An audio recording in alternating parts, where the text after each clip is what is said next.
Hey guys, welcome to another video. I'm trying a different video format today. See how it goes. So I'm gonna do my exposure and then we're gonna learn more about cognitive distortions. My exposure is food and pills. So on a scale of 0 to 100, you ask yourself, how much do you fear choking on? I have some pills, I also have some pizza, it's off camera. And you ask yourself this. I also try to stay away from looking at screens. Screens are very distracting. They don't help you become mindful of your emotions if you want to tackle emotions. The next thing you do is simply eat the food. I'm showing this off camera because I've been doing it for such a long period of time.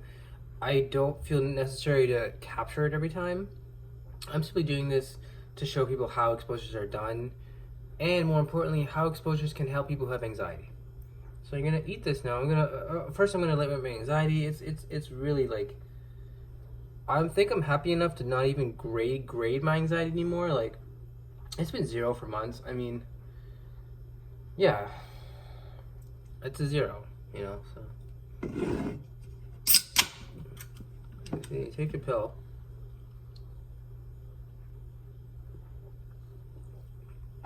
Okay. Now I'm gonna turn on YouTube. I'm gonna watch any videos that I have. I don't think I have any saved up about cognitive distortions or what's known as sneaking errors. I'm gonna silently eat while watching the video that you can watch with me, and then I'll basically just discuss it, like the different distortions, the ones that are in my life a lot, and the ones that are in other people's life. Hey, my video's up there. Let's see if there's a TED Talk. I saw there was a TED Talk. So let's see what the TED Talks have to say about this. Alright, let's see. This one's good. Let's try this one.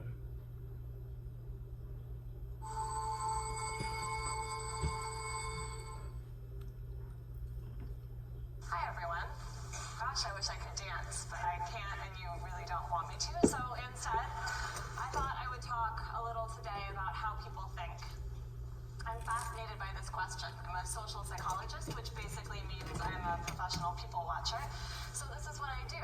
I try to figure out how humans think and how we might be able to think better. And here's something I noticed a few years ago about how I seem to think. Here's a typical week in my life, which usually seems to revolve entirely around publishing papers. So here I am in the maximum of my artistic abilities as a stick figure, going along at baseline, and a paper gets accepted. I get this rush, this blip of happiness, and then I'm back to baseline by about lunchtime. A few days later, a paper might get rejected, and that feels pretty awful. And I wait for that blip to end, but somehow I just can't stop thinking about it. And here's the craziest part. Even if another paper gets accepted the next day, well, that's nice, but somehow I can't get that pesky rejection out of my head. So what is going on here? Why does a failure seem to stick in our minds so much longer than a success? Well, together with my colleague Amber Boydston in the political science department, I started thinking about this question of do our minds get stuck in the negatives? We all know intuitively that there are different ways of thinking about things. The same glass, the saying goes, can be seen as half full or half empty. And there's a lot of research in the social sciences showing that depending on how you describe the glass to people, as half full or half empty, it changes how they feel about it. So if you describe the glass as half full, this is called a gain frame because you're focusing on what's gained, then people like it. But if you describe the same glass as half empty, a loss frame, then people don't like it. But we wondered, what happens when you try to switch from thinking about it one way to thinking about it another way? Can people shift back and forth, or do they get stuck in one way of thinking about it? Does one of these labels, in other words, tend to stick more in the mind? Well, to investigate this question, we conducted a simple experiment. We told participants in our experiment about a new surgical procedure, and we randomly assigned them to one of two conditions. For participants in the first condition, the first group, we described the surgical procedure in terms of gains. We said it had a 70% success rate. And for participants in the second group, we described the procedure in terms of losses. We said it had a 30% failure rate. So it's the exact same procedure. We're just focusing people's attention on the part of the glass that's full or the part of the glass that's empty. Perhaps unsurprisingly, people like the procedure when it's described as having a 70% success rate, and they don't like it when it's described as having a 30% failure rate. But then we added a twist. We told participants in the first group, you could think of this as a 30% failure rate, and now they don't like it anymore. They've changed their minds. And we told participants in the second group, you could think of this as a 70% success rate, but unlike the first group, they stuck with their initial opinion. They seemed to be stuck in the initial loss frame that they saw at the beginning of the study. We conducted another experiment. This time we told participants about the current governor of an important state who was running for re-election against his opponent. We again had two groups of participants, and we described the current governor's track record to them in one of two ways. We said that when the current governor took office, statewide budget cuts were expected to affect about 10,000 jobs. And then half the participants read that under the current governor's leadership, 40% of these jobs have been saved. And they like the current governor. They think he's doing a great job. The rest of the participants read that under the current governor's leadership, 60% of these jobs have been lost. And they don't like the current governor. They think he's doing a terrible job. But then, once more, we added a twist. For participants in the first group, we reframed the information in terms of losses. And now they didn't like the current governor anymore.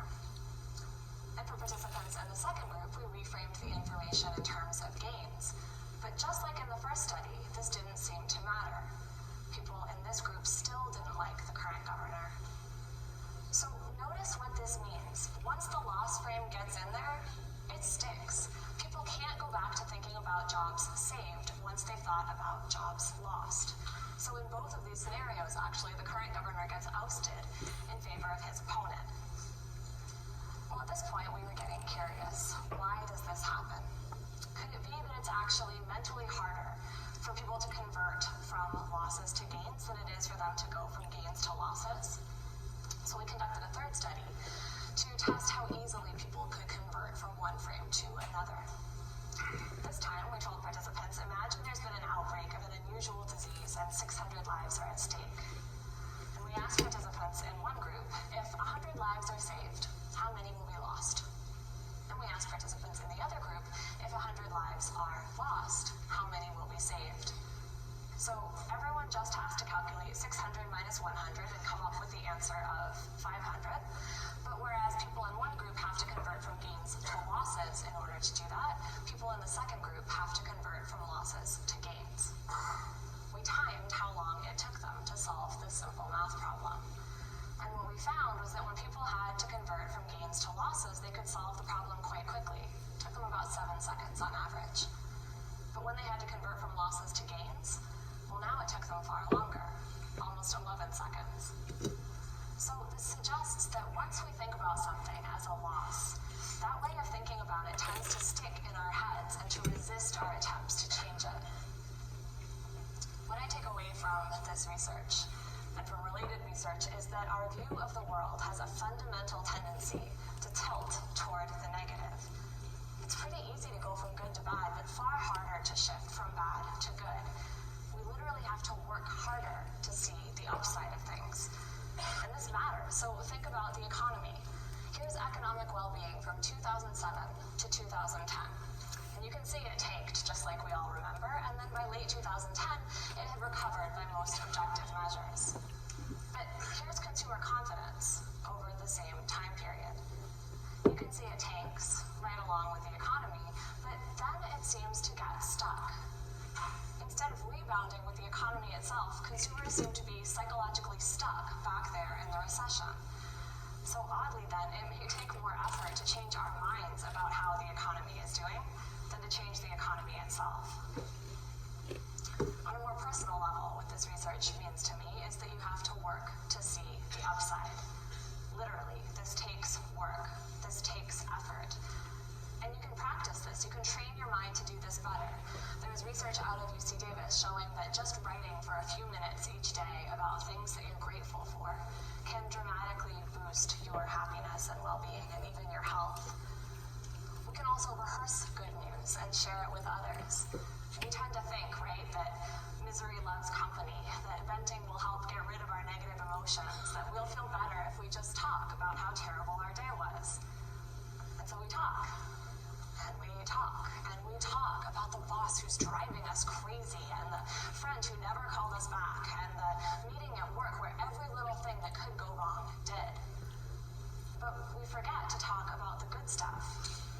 And yet that's exactly where our minds need the most practice. So my husband, who has this disconcerting habit of listening to what I say other people should do and then pointing out that, technically speaking, I'm a person too, has taken to listening to me for about 2 minutes on days when I come home all grumpy and complaining about everything. And he listens and he says, okay, but what happened today that was good? And so I tell him about the student who came up to me after class with this really interesting, insightful question. And I tell him about the friend who emailed me out of the blue this morning just to say hello. And somewhere in the telling, I start to smile. And I start to think that maybe my day was pretty decent after all. I think we can also work in our communities to focus on the upside.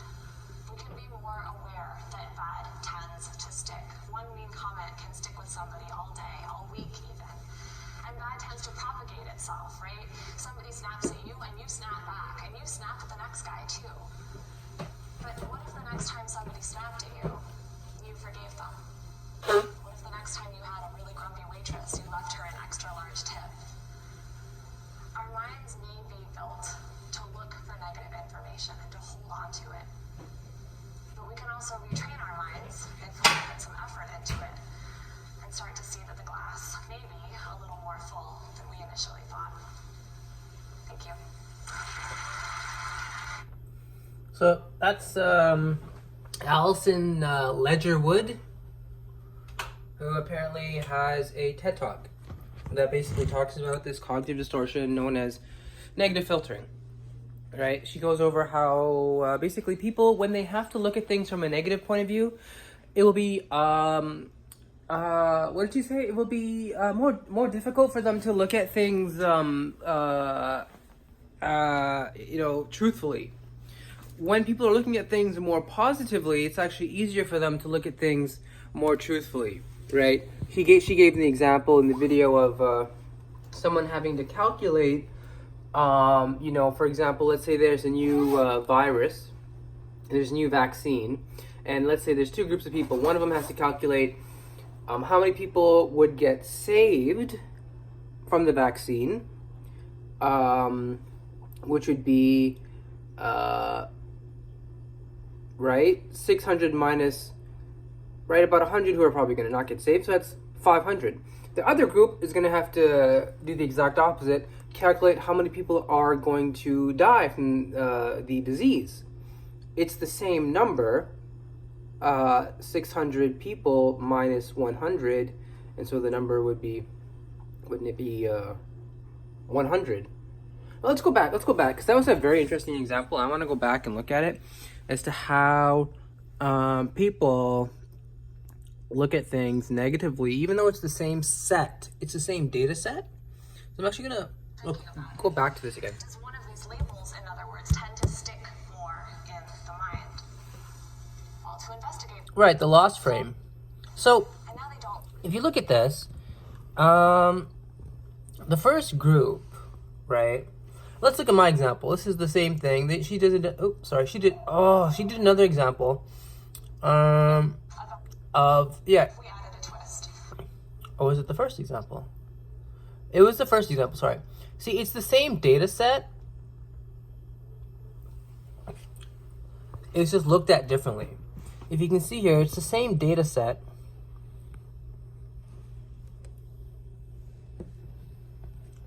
The first group is told that there's going to be a vaccine, right, that will save 70% of the people it treats. And so they have to calculate, let's say there's 100 people, they're going to have to calculate how many succeeded. They'll say 70, right? The second group is given the same data set. There's 100 people, and there's a vaccine that has a 70%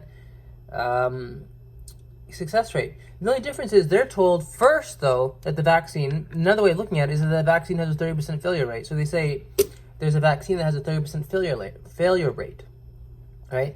It will be harder for them, this group, to not only calculate the number, which is the same, 70% of people will be saved. Also, it's harder for this group to actually look at it like that. It's easier for this group who's looking at it from a win to a loss. From a loss to a win, because I'm sorry, let me repeat that. It's easier for this group, which is going from a win to a loss, right? From a positive type of way of looking at things to a negative. It's easier for them to calculate once they aren't in what is that thing called, the negative loop in the beginning, where if you look at a glass, if we look at it first as half full, it's easier for us to kind of, go from that conclusion to other conclusions, like the world is a good place, right? Because you think positive about this one thing, it's easier for people to think more about things when they're thinking positive. On the other hand, if someone is told the same exact thing in a negative way, they will not be okay with kind of thinking that through. They won't like it. It will actually interfere with the way they would think about it in its opposite way. For example, they would say, if I was to tell you, hey man, there's a new vaccine that has a 30% failure rate, and then you ask them, well, out of 100 people, so that means how many do you think are going to get saved? And it would take that person longer than if I was to ask that same person, hey man, there's a vaccine that has a 70% success rate. How many people do you think out of 100 it's going to not work on, right? It's it's the way of how it's presented to you. And I thought that was really interesting. I thought that was highly, highly interesting, because, well, it shows that negative filtering, which is what I think she's talking about, this idea of just getting unstuck. And, when you start looking at things negative, it kind of snowballs to the point where you think everything is negative. And so it's best to kind of don't look at negative things in the first place. Like if you're stuck in negative thinking, and a lot of people have obsessive thoughts and anxiety, get stuck in negative thinking. I mean, besides obviously relaxation techniques and stuff outlined here, gratitude list, for example, she mentioned as well. She mentioned in the video that people who are grateful, people who, for example, it's been cognitively proven that people who, for example, write down their things they're grateful for have better abilities to not be as negative than people who don't. So let's take a look here.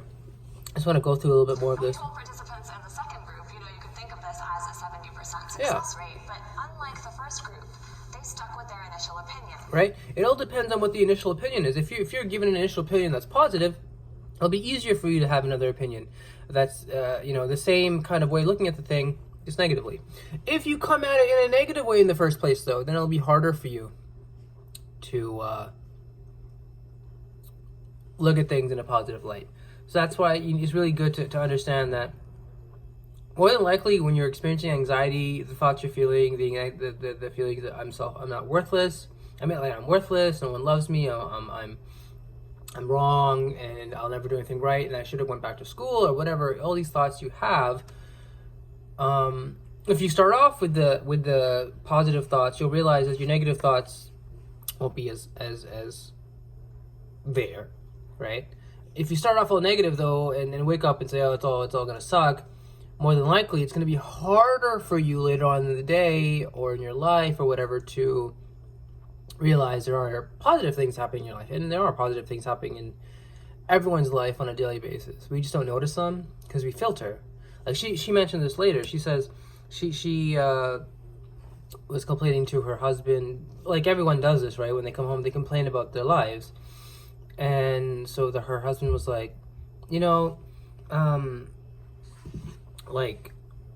technically, like when you say things like, oh, this person should do that because she makes me angry, and this person should do that because they make me angry, technically aren't you a person too? Like he's trying to say you're basically proving your point that when we look at things negatively, we'll fail to look at the positive, because in that kind of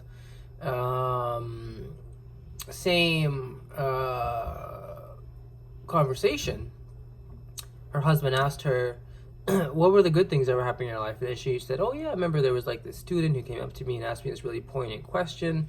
And so it's simply about how we filter it. There's a really clinical word, and I want to get that word in here because I think it's called negative framing or negative lost frame. Lost frame, right? When we have a lost frame, when we look at the glass here as half empty, we've already made a cognitive bias. We've already made a thinking error. So I think there's one more thing I wanted to wrap up here. Let's take a look.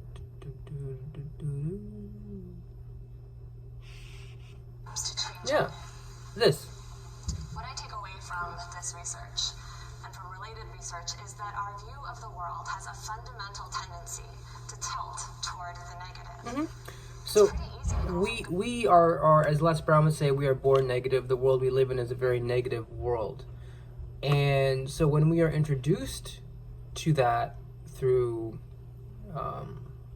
growing up, or everyone is introduced to it at a certain point, they realize the world is negative. And then the key at that point in one's thinking process is to realize, as she's saying, how to get unstuck, how to not keep going back and back and back into those negative thoughts, so that it's so hard to actually have cognitions. It literally interferes with your thinking when you're negative. That doesn't mean being positive will give you some sort of quote-unquote boost over average people, and that's kind of like the BS I kind of hear sometimes with people. No, I'm simply saying being negative makes it harder to look at things in an empathetic point of view, from the same point of view, just from a different, point of view, from the same data set, different point of view. So just to repeat that, being negative makes it harder for you to be empathetic and to look at the same data set from a different point of view, and perhaps could even make you less intelligent. I'm just kind of rambling there. Conversely, staying positive actually helps you look at things in a more empathetic way, and from the data, and it also helps you, from the same data set, and also helps you perhaps become more intelligent. So that's kind of what I think this video is all about. It's called Getting Stuck in the Negatives and How to Get Unstuck by Alison Ledgerwood. It basically covers this negative, cognition called negative filtering, where we basically just look at the negatives. We don't look at the positives in our daily life. So yeah, as I said before, she actually mentioned also what I was talking about earlier, Dr. Greenberger. Dr. Greenberger was talking about gratitude lists, and that's exactly what she was talking about. So other than that, though, I don't really think there's anything else to talk about in terms of psychology with this video. I did my exposure. I only had one slice of pizza because I knew if I ate too much, it would just be too much for me. And I ate earlier in the kind of, you could say, early morning, late night. I think around 3 or 2. So I should be good for the day, I think. So I'm just gonna end the video here. And yeah, I don't think I'm gonna actually tell you guys about my day plans anymore. I don't think that's relevant. All right, guys, and trust me, when you get a better camera and better setup, just it's gonna take some time because there's funds issues available. Remember, guys, stay with it.